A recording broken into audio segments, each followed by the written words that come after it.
जूनागढ़ की ये खबर है जहां पर जिला संकलन समिति की एक विशेष बैठक मिली थी। दरअसल इस बैठक के दौरान विभिन्न मुद्दों पर चर्चा की गई थी। तब आपको बता दें कि बैठक में उग्र पेशकश हुई थी और इस दौरान भारतीय जनता पार्टी और आपके विधायकों की ओर से विभिन्न मुद्दों पर अधिकारियों को घेरा गया था। नकली दूध, बोगस सहकारी मंडलियां, खराब सड़कें जैसे महत्वपूर्ण मुद्दों पर इस दौरान चर्चा की गई थी। दरअसल भारतीय जनता पार्टी के माणावदर के विधायक अरविंद लादानी की ओर से इस मुद्दे पर यह कहा गया था कि अधिकारी कई बार हमारी बात नहीं मानते हैं। काफी बार खराब रस्तों की पेशकश की गई है, लेकिन उसके बावजूद भी अधिकारी इस मामले में सूद नहीं ले रहे हैं। तो वहीं भाजपा के जूनागढ़ के विधायक संजय कोरड़िया की ओर से भी इस दौरान बोगस दूध के मुद्दे को उठाया गया था और संबंधित अधिकारियों को डांटा गया था।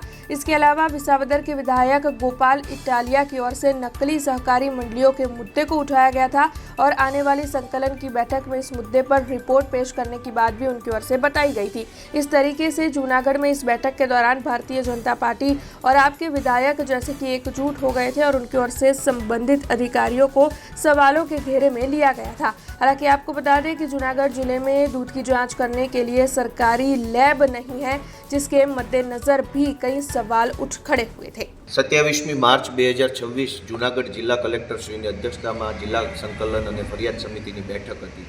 વિધાનસભાનું લાંબુ સત્ર પૂરું કર્યા પછી આજે હું મીટિંગમાં હાજર થયો ત્યારે મેં મારા વિસાવદર મત વિસ્તારના અનેક પ્રશ્નો આ મીટિંગમાં રજૂ કર્યા છે। આમ તો અમારો જૂનો પડતર પ્રશ્ન છે, સૌથી મહત્વનો ભેસાણની અંદર જે સહકારી મંડળીઓમાં કૌભાંડ થયું છે એ પ્રશ્ન દર મીટિંગમાં ચર્ચા કરીએ છીએ અને આજે પણ ચર્ચા કરી કે જે ખેડૂતોએ મંડળીઓમાં થાપણ મૂકી છે, ડિપોઝિટ મૂકી છે, એની ડિપોઝિટ ક્યારે પાછી આપશો? જે ખેડૂતોના બેંકના ખાતામાં ખોટી રીતે રકમો ઉધારવામાં આવી છે અને મંડળીના માણસો ઉપાડી ગયા છે એ ખેડૂતોને ન્યાય ક્યારે મળશે? અને જે ખેડૂતોના ખાતામાં બોજો પડ્યો છે એ બોજો ક્યારે હટાવવામાં આવશે? આ મહત્ત્વના વિષય ઉપર આજે ચર્ચા થઈ છે અને આવતી મિટિંગમાં એનો રિપોર્ટ આપવાનું નક્કી થયું છે। આ સિવાય અમારા વિસાવદર મત વિસ્તારના પૂર્વ કેબિનેટ મંત્રીના ગામમાં ગ્રામ પંચાયત નથી, કાલાવડમાં 4 મિટિંગથી આ મુદ્દો હું ઉઠાવું છું, છતાંય તંત્ર એટલી હદે નિર્ભર છે કે ગ્રામ પંચાયતનું મકાન નથી। મેં આજે પૂછ્યું કે ગ્રામ પંચાયતનું મકાન નથી તો તલાટી ક્યાં બેસે છે, ચોપડા ક્યાં રાખે છે, કોમ્પ્યુટર ક્યાં પડ્યું છે, વરસાદમાં એની શું જાળવણી? કોઈ જવાબ નથી। અમારા લીમદરા, મોણિયા અને કાલાવડ ગામની ગ્રામ પંચાયત બનાવવા માટે આજે મેં કડક રજૂઆત કરી છે। વિસાવદરથી જૂનાગઢથી ભેસાણનો રોડ જે બને છે એ કાચબા ગતિએ બને છે, એ બાબત ઉપર પણ તંત્રનું આજે ધ્યાન દોર્યું છે। આ સિવાય અમારા વિસાવદરના મોટી મોણપરી, છેલણકા, જામકા, કરિયા, અમારી મત વિસ્તારના આટલા ગામોમાં ટાંકી તોડવાની છે। 5 મહિનાથી ટાંકી તોડવા જેવા વિષય ઉપર ચર્ચા થઈ રહી, હજુ ટાંકી તોડવાનું મુહૂર્ત નીકળતું નથી, સરકારી જવાબો, દલીલો આવતું રહે છે।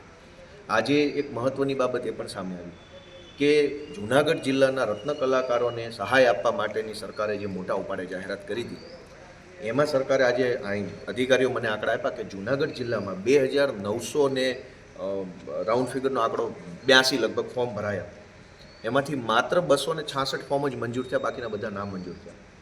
એટલે કે 2100-2200 જેવા ફોર્મ જે નામંજૂર થયા। મેં પૂછ્યું કે આટલા બધા ફોર્મ નામંજૂર કેમ થયા, આટલા મોટા 50% કરતાં પણ વધુ? તો એમણે એમનો સરકારી જવાબ આપ્યો છે, પણ આ બહુ દુઃખદ બાબત છે કે એક બાજુ સરકાર દાવો કરે છે કે રત્ન કલાકારોના બાળકોને અમે રત્નદીપ યોजना અંતર્ગત ફી ચૂકવી દઈશું અને અહીંયા वास्तविकता એવી છે કે આ ફોર્મ રદ થઈ જાય છે। हमसे जुड़े रहने के लिए हमारे YouTube चैनल को सब्सक्राइब करें और नई वीडियो की नोटिफिकेशन के लिए बेल आइकॉन को दबाएं।